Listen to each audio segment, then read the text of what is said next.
പ്രിയപ്പെട്ടവരെ, നമ്മൾ വലിയൊരു യുദ്ധ കാലഘട്ടത്തിലൂടെയാണ് കടന്നു പോകുന്നത്. അത്തരമൊരു കാലഘട്ടത്തിൽ ഏതെങ്കിലും ഒരു രാജ്യത്തിനോട് ഐക്യദാർഢ്യപ്പെടുകയും യുദ്ധത്തെ ഗ്ലോറിഫൈ ചെയ്യുന്ന ഒരു സാഹചര്യമൊന്നും അനുകൂലിക്കാൻ സാധിക്കില്ലെങ്കിൽ പോലും ഇറാൻ എന്ന് പറയുന്ന രാഷ്ട്രം യുദ്ധത്തിൽ പരാജയപ്പെട്ടുകൊണ്ടിരിക്കുകയാണെന്നുള്ളതാണ് യാഥാർത്ഥ്യം. നിലവിലെ സാഹചര്യത്തിൽ ഇറാനെ അനുകൂലിക്കുന്ന ആളുകൾ അല്ലെങ്കിൽ ഇറാന്റെ പൊളിറ്റിക്കൽ സ്റ്റാൻഡുകളെ പിന്തുണയ്ക്കുന്ന ആളുകളൊക്കെ തന്നെ വലിയ രീതിയിൽ സോഷ്യൽ മീഡിയ പ്ലാറ്റ്ഫോമുകളിൽ എഴുതി വിടുന്നത് ഇറാൻ യുദ്ധത്തിൽ ജയിക്കാൻ പോകുന്നുവെന്നും ഇറാന്റെ കയ്യിൽ കരുതൽ ശേഖരമായി ധാരാളം മിസൈലുകളുണ്ട് എന്നുള്ളതാണ്. എന്നാൽ പല ഘട്ടങ്ങളിലും വാർത്തകൾ വെരിഫൈ ചെയ്യുമ്പോൾ ഇത് യാഥാർത്ഥ്യമല്ല എന്നും കേവലം പ്രൊപ്പഗൻഡ വാർ മാത്രമാണ് ഇവർ നടത്തുന്നത്, അതായത് നുണപ്രചരണമാണ് നടത്തുന്നത് നമുക്ക് മനസ്സിലാക്കാൻ സാധിക്കും. ഇതിൽ ഏറ്റവും പ്രധാനപ്പെട്ട കാര്യം എക്സ് എന്ന പ്ലാറ്റ്ഫോം, നമുക്കറിയാം മുൻപ് ട്വിറ്റർ ആയിരുന്ന ഇപ്പം എക്സ് ആയിട്ടുള്ള പ്ലാറ്റ്ഫോമുകളിൽ ഗ്രോക്ക് പോലെയുള്ള ട്രൂത്ത് സീക്കിംഗ് AI പോലെയുള്ള കാര്യങ്ങൾ വ്യാജ വാർത്തകളെ ഫിൽട്ടർ ചെയ്ത് നമുക്ക് യഥാർത്ഥ വിവരങ്ങൾ മുന്നിലേക്ക് കൊണ്ടുവന്ന് തരുന്നതിൽ ഇറാന്റെ കരുതൽ ശേഖരം മിസൈലുകൾ ഉണ്ടെങ്കിൽ പോലും വളരെയധികം കുറഞ്ഞത് 80% ഇറാന്റെ യുദ്ധശേഷി കുറഞ്ഞിട്ടുണ്ട്. ഇനി കരുതൽ ശേഖരത്തിൽ മിസൈലുകൾ ഉണ്ടെങ്കിൽ പോലും അവയൊന്നും ലോഞ്ച് ചെയ്യാനുള്ള ലോഞ്ചിങ് പാടുകളൊന്നും തന്നെ ഇറാന്റെ കൈവശമില്ല. ഇതൊക്കെ തന്നെയും ഇസ്രായേലും അമേരിക്കയും സംയുക്തമായി നടത്തിയ ആക്രമണത്തിലൊക്കെ നശിപ്പിക്കപ്പെട്ടിട്ടുണ്ട്. അതുകൊണ്ട് തന്നെ ഇറാൻ ഇനി എങ്ങനെയാണ് വരുന്ന ദിവസങ്ങളിൽ പിടിച്ചു നിൽക്കുക എന്നുള്ളതാണ് ഏറ്റവും പ്രധാനം. മാത്രമല്ല, ഇറാന്റെ കയ്യിലെ ഇപ്പോഴത്തെ ഏറ്റവും പ്രധാനപ്പെട്ട ഒരു ആയുധം എന്ന് പറയുന്നത് ഹോർമൂസ് കടലിടുക്കാണ്. ഹോർമൂസ് കടലിടുക്കിനെ ബന്ധിയാക്കി വെച്ചുകൊണ്ട് ലോകത്താകമാനം പ്രതിസന്ധി സൃഷ്ടിക്കുക എന്നുള്ള രീതിയിലേക്ക് മാത്രമാണ് കാര്യങ്ങൾ പോകുന്നത്. ഇതാണ് യാഥാർത്ഥ്യം. ഇവിടെ നമ്മൾ മനസ്സിലാക്കേണ്ട ഒരു കാര്യം, ഇറാനെ കൊട്ടിഘോഷിക്കുന്ന പല ആളുകളും ഇറാന് വന്നു ഭവിച്ച ഭവിഷ്യത്തുകളെക്കുറിച്ച് സംസാരിക്കുന്നില്ല എന്നുള്ളതാണ്. ഇതിലേറ്റവും പ്രധാനമായി ഇന്ന് നമ്മൾ സംസാരിക്കാൻ പോകുന്നത് ഇറാൻ നിർമ്മിച്ച മിസൈൽ സിറ്റികളുടെ നാശത്തെക്കുറിച്ചാണ്. പതിറ്റാണ്ടുകളായി ഇറാൻ കെട്ടിപ്പടുത്ത ഭൂഗർഭ സൈനിക സംവിധാനമാണ് മിസൈൽ സിറ്റികൾ. ഇന്ന് രാജ്യത്തിന്റെ ഏറ്റവും വലിയ സുരക്ഷാ വെല്ലുവിളിയായി ഇത് മാറിയിരിക്കുകയാണെന്നുള്ളതാണ് യാഥാർത്ഥ്യം. ഒരിക്കലും തകർക്കാനാവില്ലെന്ന് വിശ്വസിച്ചിരുന്ന ഈ സംവിധാനങ്ങൾ നിലവിലെ യുദ്ധത്തിൽ ഇറാന് തിരിച്ചടിയാകുന്നു എന്നുള്ളതാണ് റിപ്പോർട്ടുകളിൽ നിന്ന് മനസ്സിലാക്കേണ്ടത്. ശത്രുരാജ്യങ്ങളുടെ അത്യാധുനിക ഉപഗ്രഹ നിരീക്ഷണങ്ങളിൽ നിന്നുമൊക്കെ ശക്തമായ വ്യോമാക്രമണങ്ങളിൽ നിന്നുമൊക്കെ മിസൈൽ ശേഖരത്തെ പൂർണ്ണമായും സംരക്ഷിക്കുന്ന ലക്ഷ്യത്തോടെ ഇറാൻ നിർമ്മിച്ചിരിക്കുന്ന മിസൈൽ സിറ്റികളുടെ ഭൂഗർഭ അറകളാണ്. പലപ്പോഴും പർവ്വതനിരകൾക്ക് താഴെ 500 മീറ്റർ വരെ ആഴത്തിലാണ് ഇവ സ്ഥിതി ചെയ്യുന്നത്.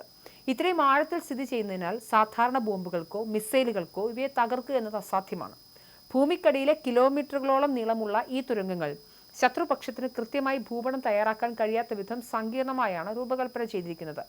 മിസൈൽ നഗരങ്ങൾ വെറും സംഭരണശാലകൾ മാത്രമല്ല, മറിച്ച് അതിവേഗത്തിൽ ആക്രമണം നടത്താൻ സജ്ജമായ അത്യാധുനിക സൈനിക കേന്ദ്രങ്ങൾ കൂടിയാണ്.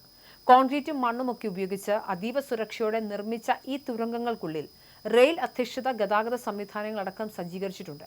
ഇതുവഴി ഭീമാകാരമായ ബാലിസ്റ്റിക് മിസൈലുകളെ തുരങ്കത്തിനുള്ളിൽ ഒരിടത്തു നിന്നും മറ്റൊരിടത്തേക്ക് വളരെ വേഗത്തിൽ എത്തിക്കാൻ സാധിക്കും. മിസൈലുകൾ വിക്ഷേപണത്തിന് തയ്യാറാകുന്ന സമയം കുറയ്ക്കാനും ശത്രുക്കൾക്ക് തിരിച്ചടി നൽകാനുള്ള വേഗത വർദ്ധിപ്പിക്കാനും ഈ സാങ്കേതികവിദ്യ ഇറാനെ സഹായിക്കുന്നുണ്ട്. ഇറാന്റെ മിസൈൽ കരുത്ത് ഏതെങ്കിലും ഒരു നിശ്ചിത കേന്ദ്രത്തിൽ മാത്രം ഒതുങ്ങി നിൽക്കുന്നതല്ല എന്നതാണ് ഇതിന്റെ മറ്റൊരു പ്രത്യേകത. ഇറാന്റെ മിക്കവാറും എല്ലാ പ്രവിശ്യകളിലും ഇത്തരം ഭൂഗർഭ മിസൈൽ കേന്ദ്രങ്ങളുണ്ടെന്ന് ഇറാനിന്റെ തന്നെ അധികൃതർ അവകാശപ്പെടുന്നുമുണ്ട്. രാജ്യത്തിന്റെ വിവിധ ഭാഗങ്ങളിലായി വ്യാപിച്ചു കിടക്കുന്ന ഈ മിസൈൽ നഗരങ്ങൾ വഴി ഒരേ സമയം പല ദിശകളിൽ നിന്നും ശത്രുക്കൾക്ക് നേരെ മിസൈലുകൾ തൊടുക്കാൻ ഇറാന് സാധിക്കും. ഒരു കേന്ദ്രം ആക്രമിക്കപ്പെട്ടാലും മറ്റ് കേന്ദ്രങ്ങളിൽ നിന്നും പ്രത്യാക്രമണം തുടരാമെന്നതാണ് ഈ വികേന്ദ്രീകൃത സംവിധാനത്തിന്റെ ഗുണം. ഭൂഗർഭ താവളങ്ങൾ സുരക്ഷിതമാണെങ്കിലും അവയുടെ സ്ഥിരമായ സ്ഥാനം ഇപ്പോൾ തിരിച്ചടിയായിരിക്കും എന്നുള്ളതാണ് ഏറ്റവും പ്രധാനപ്പെട്ട റിപ്പോർട്ട്. ഒന്ന്, ഈ പ്രധാനപ്പെട്ട മിസൈൽ സിറ്റികളെ ഐഡന്റിഫൈ ചെയ്തതിനു ശേഷം അമേരിക്കയും ഇസ്രായേലുമൊക്കെ ഇതിന്റെ കവാടങ്ങൾ ലക്ഷ്യം വെച്ചുള്ള ആക്രമണം നടത്തുകയാണ്. മിസൈൽ സിറ്റികൾ തകർക്കുന്നതിന് പകരം അവയുടെ പുറത്തേക്കുള്ള കവാടങ്ങളും തുരങ്കമുഖങ്ങളും ബോംബിട്ട് തകർക്കുന്ന തന്ത്രമാണ് അമേരിക്കയും ഇസ്രായേലും സ്വീകരിക്കുന്നത്. ഇതോടെ മിസൈലുകൾ പുറത്തെടുക്കാനാകാതെ ഇറാൻ തുരങ്കങ്ങൾക്കുള്ളിൽ കെണിയിലായി എന്ന് വേണം പറയാൻ. മറ്റൊന്ന്, വിക്ഷേപണ സംവിധാനങ്ങൾ തടയപ്പെട്ടതോടെ ഇറാന്റെ മിസൈൽ പ്രഹരശേഷിയിൽ 80 മുതൽ 86% വരെ കുറവുള്ളതായും റിപ്പോർട്ടുകളിൽ പറയുന്നുണ്ട്. തത്സമയ നിരീക്ഷണം നടക്കുന്നുണ്ട്. അതായത് ആധുനിക ഡ്രോണുകൾ ഉപയോഗിച്ച് ഓരോ നീക്കവും നിരീക്ഷിക്കുന്നതിനാൽ ഒരു മിസൈൽ വിക്ഷേപണത്തിന് തയ്യാറെടുക്കുമ്പോൾ തന്നെ പ്രവേശന കവാടങ്ങൾ തകർക്കാൻ ശത്രുപക്ഷത്തിന് സാധിക്കുന്നു. കഴിഞ്ഞ 4 പതിറ്റാണ്ടുകളായി ഇറാൻ വികസിപ്പിച്ചെടുത്ത ഏറ്റവും വിപുലമായ സൈനിക പദ്ധതിയാണ് അവരുടെ മിസൈൽ സിറ്റികൾ. ശത്രുരാജ്യങ്ങളുടെ ആധുനിക മിസൈലുകളിൽ നിന്നും ബങ്കർ ബസ്റ്റർ ബോംബുകളിൽ നിന്നും തങ്ങളുടെ മിസൈൽ ശേഖരത്തെ സംരക്ഷിക്കുക എന്ന ലക്ഷ്യത്തോടെയാണ് ഈ ശൃംഖല കെട്ടിപ്പടുത്തിരുന്നത്. പർവ്വതനിരകൾക്കുള്ളിലും മരുഭൂമികൾക്ക് താഴെയും 100 കണക്കിന് അടി ആഴത്തിൽ വ്യാപിച്ചു കിടക്കുന്ന ഈ തുരങ്കങ്ങൾ ഇറാന്റെ പ്രതിരോധത്തിന്റെ നട്ടെല്ലാണ്. ഫെബ്രുവരി 28 മുതൽ ആരംഭിച്ച നിലവിലെ ഈ പശ്ചിമേഷ്യയിലെ യുദ്ധത്തിലൂടെ ഇറാന്റെ പരമോന്നത നേതാവ് ഉൾപ്പെടെയുള്ളവർ കൊല്ലപ്പെട്ടത് രാജ്യത്തെ കൂടുതൽ സമ്മർദ്ദത്തിലാക്കിയിട്ടുണ്ട്. ദശകങ്ങളായി ഇറാൻ പടുത്തുയർത്തിയ ഭൂഗർഭ പ്രതിരോധ കോട്ടകൾ ആധുനിക സാങ്കേതിക വിദ്യയ്ക്കും കൃത്യതയായ ആക്രമണങ്ങൾക്ക് മുന്നിൽ പതറുന്ന കാഴ്ചയാണ് ഇപ്പോൾ മിഡിൽ ഈസ്റ്റിൽ കാണുന്നത്. ഇറാൻ്റെ ആയുധശേഷി നഷ്ടപ്പെട്ടിട്ടുണ്ട്. അവരെ സംബന്ധിച്ചിടത്തോളം ആർമിയൊക്കെ ഉണ്ട് എങ്കിലും ഇസ്രായേലിനെയോ അല്ലെങ്കിൽ അമേരിക്കയോടോ കൂടി പിടിച്ചു നിൽക്കാൻ പറ്റുന്ന തരത്തിലുള്ള ശേഷിയൊന്നും ഇല്ലാത്തൊരു രാഷ്ട്രമാണ് ഇറാൻ. ഇറാനെ സംബന്ധിച്ചിടത്തോളം ഞാൻ നേരത്തെ സൂചിപ്പിച്ചതുപോലെ ഹോർമൂസ് പോലെയുള്ള വളരെ തന്ത്രപ്രധാനമായ ഇടനാഴി ബന്ധിയാക്കി വെച്ചുകൊണ്ടുള്ള വിലവേശൽ മാത്രമാണ് ഇനി അവരെ സംബന്ധിച്ചുള്ള ആകമാർഗം. എന്തായാലും ഇറാനെതിരായുള്ള ഇസ്രായേൽ അമേരിക്ക സഖ്യ യുദ്ധത്തിൽ ഇസ്രായേലും അമേരിക്കയും യുദ്ധത്തിൻ്റെ സ്കോറുകളല്ല പറയുന്നത്, പക്ഷേ അവർക്കൊരു പൂർണ്ണമായ വിജയത്തിലേക്ക് കാര്യങ്ങൾ പോകുന്നതാണ്.